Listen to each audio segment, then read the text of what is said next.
In today's mission to introduce you to another blue-collar American that either has a cool job or a cool story. I'm the chief anyway. I don't know if I'd call myself the top cop. Today's gonna be a good one. Hey, hot stuff, you date cops? What's it like policing in a town where you know everybody? Well, If I told you that I wasn't excited about today's, that would be a lie. And not just like a little white lie either, but like the kind of lie that makes your mom go. We're going to meet up with Jason. He is the police chief in Redwood Falls, Minnesota, which just happens to be the town I live in. Not a big town either, just over 5,000 people. What is it like policing in a town where you know pretty much everybody? Oh, look at this smoke show. I live just down the street from you. Jason's climb up the law enforcement career ladder has been less than traditional. I think you're gonna like this one.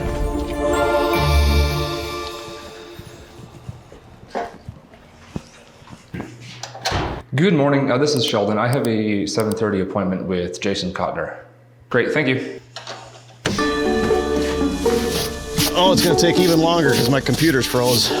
If you don't mind, just walk me through what getting started for the day looks like.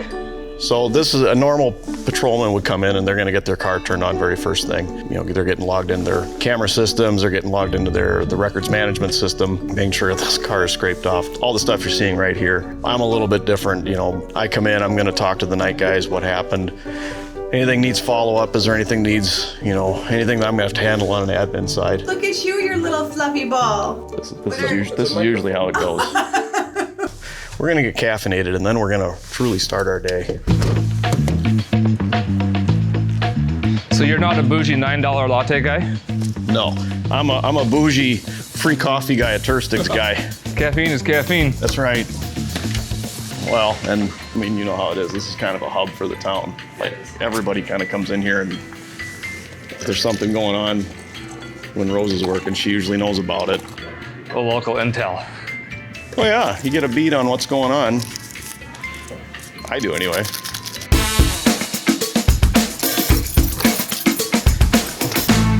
Oh, look at this smoke show. Hey, hot stuff, you date cops? Only that one. I know Sheldon. Yeah, Sheldon Zitzman. He lives around. I live just down the street from you. Yes, Yeah. I do. What are you doing? We're telling stories about awesome me? cops today. Yeah. Okay, be safe. All right. Love you. Love you. Is that your normal 7:45 routine then? Probably about once or twice a week we'll meet up here at the same time and I try to embarrass her in front of everybody. That's good. Usually about this time I try to roll around the schools. I think the parents like to see police presence. You know, they're dropping their kids off and walking away and there's always that fear that bad things will happen when they're not around. So try to reassure the public that even if they're not around, we are. And the top cop nonetheless. I'm the chief anyway. I don't know if I'd call myself the top cop. I actually joke around the office. I remind the guys, I was a real cop at one point, like, believe it or not. I was coming into the administrative role. As all the skills that you had as a patrolman fade so quickly. They are so much better at the meat and potatoes of what police work is because they're doing it day in and day out. And I'm dealing with budgets and, city hall and, it's a different job. It's a different type of work. I've got it very good here. Marie, do you have any words of wisdom for Sheldon? And no? You sure? She couldn't possibly roll into a smaller ball, right? I won't even come around the corner there. No, you don't wear a white shirt. No. A lot of chiefs do. Is that intentional? It is intentional. In fact, I did start, when I first started as the chief, I wore the white shirt and it drove me crazy for two reasons. One, for practical reasons, because every time I walk through a kitchen, I'd get something on it and I'm constantly changing shirts. But the other side of it is that in my mind, I wanted the guys to understand that we're all one team. I kind of like history a lot and you look at the military and generals and Patton and all these guys in the past, and yeah, they had their Class A uniforms, but your chesty pullers of the world, they're marching alongside the troops as they're going, and other than the star on their collar, they look the same. So I intentionally went to the city administrator after a while. I'm like, can I please get rid of this white shirt? And he let me. So I appreciated that.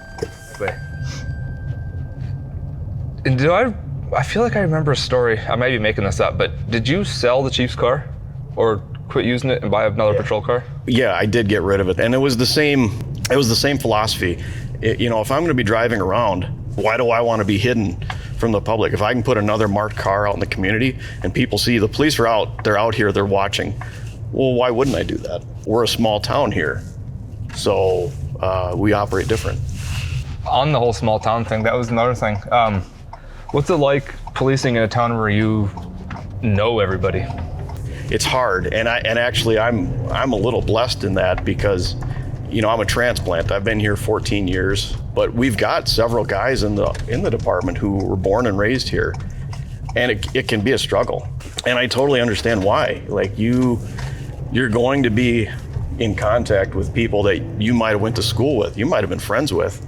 You might be friends with them now. You might be having contact with them on one of the worst days of their life. And it's hard because you have that personal connection. You can't have that professional distance, so to speak. It eats at you. It does. But it's part of the job. You always want to be a cop?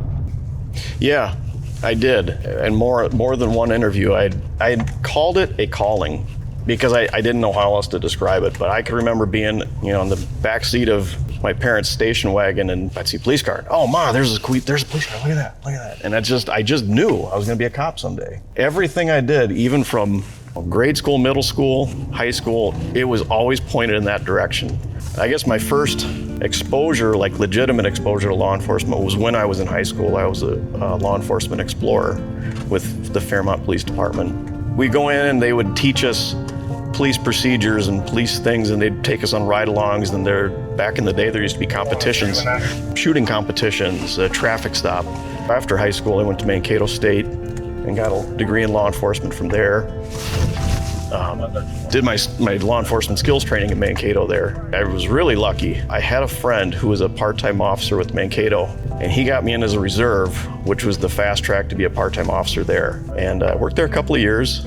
I've been applying out to some bigger departments, South Metro, Rochester, that type of thing. And my brother was a special agent with the DEA. But he said, why don't you apply with us? So I applied and I got in, and I did that for about 7, 8 years. Went to Quantico, did the training, got to do some really cool stuff, but we worked a lot of hours and the wife wasn't happy there, and it just wasn't working out. And so I had kept my peace officer license, and so I started looking for jobs back in Minnesota, and then the assistant police chief job came open in 2010 and landed here, and it was probably one of the better moves in my career, actually. The family really thrived here. It's like, I'm not leaving. I love it here. And then eventually, obviously, the chief retired, and I was lucky enough to get promoted to the chief's position. That's cool. So you went from small town cop to fed to small town cop. Yeah, full circle. I guess I never thought of it that way, but you're right. So I guess this is where I'm supposed to be, and I'm okay with it. So right about now, most of all the day crew is going to be in, all the secretaries are coming in, so that's just part of my routine. I'm usually coming back to the office right about now. I'll have a brief with everybody. Hey, what's the plan for the day? What do we need to do? What's happening? And then it's very informal, but it's important. We'll see how the rest of the day is going to look. I think I forgot to mention to you guys, Sheldon's coming in. He's doing a ride along. Oh, look at you little fluffy ball. This is usually how it goes. I was like, oh, you're pretty today. Aren't I every day? No. All right, fair enough. Tell me what it's like working for a really cool chief. Like really everybody gets along like siblings. So we are always kind of ripping on each other, joking with each other, making fun of each other. It really lightens it, even like after like a hard call and you have each other. It really is a family. It might not look like getting along, but it's getting along. Yeah. What's it like working with a guy like this? Pretty good. I have zero complaints. He is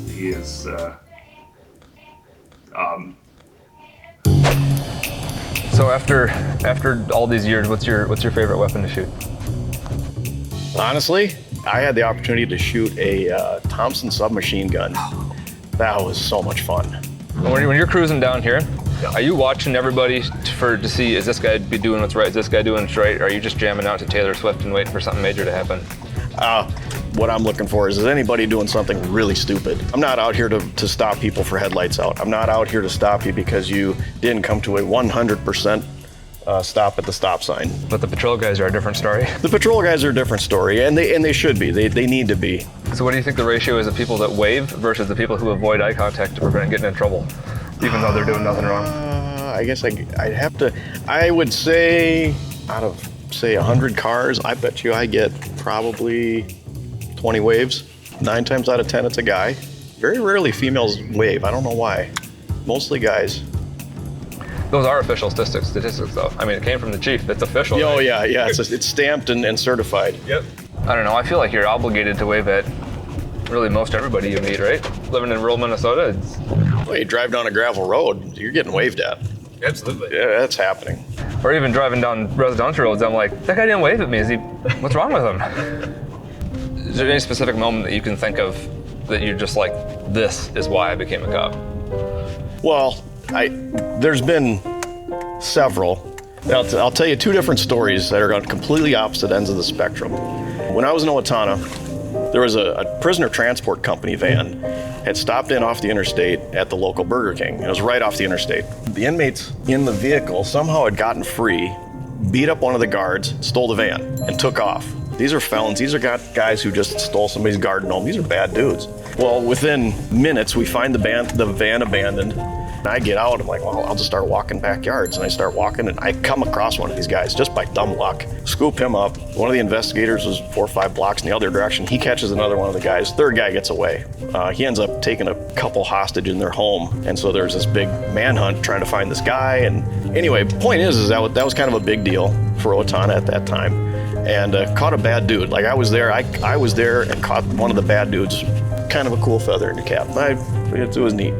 Now on the opposite side of the spectrum, I remember one time I was driving around just like today, coming up to an intersection, stop sign, just kind of like we are up here.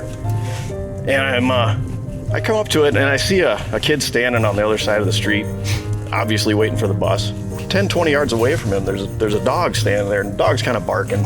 It was one of those things where you kind of look at it and you're like, it's cool, I'll just keep moving along. And I took half a beat and I looked at the situation for just a half a second longer. And I thought, that dog looks pretty aggressive. I don't think that's that kid's dog.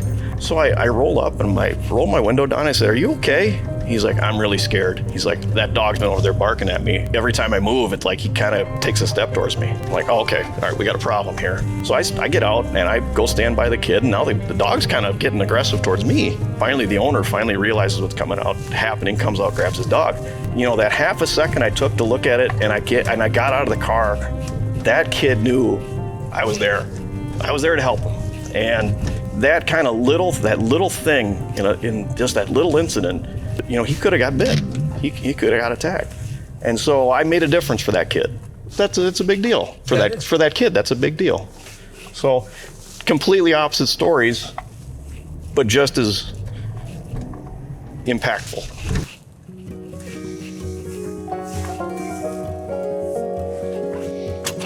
Yeah, any final words of wisdom? I don't know about wisdom. I guess what I would say is that for people for kids primarily, if they're thinking about law enforcement, it's potentially a great career. And it's not just necessarily this. There are so many avenues in law enforcement that could literally take you all over the world. Don't dismiss it. If you have a desire to help the public or go arrest bad guys or anything like that, there's all kinds of opportunities. And if we have an opening here in Redwood, we'd be happy for you to apply. And that's the story of Jason, Chief of Police in Redwood Falls. I really hope that you enjoyed that ride along as much as I did. And if you did, please stick around, because we're just getting started and we've got a whole bunch more of these really cool stories to share with you.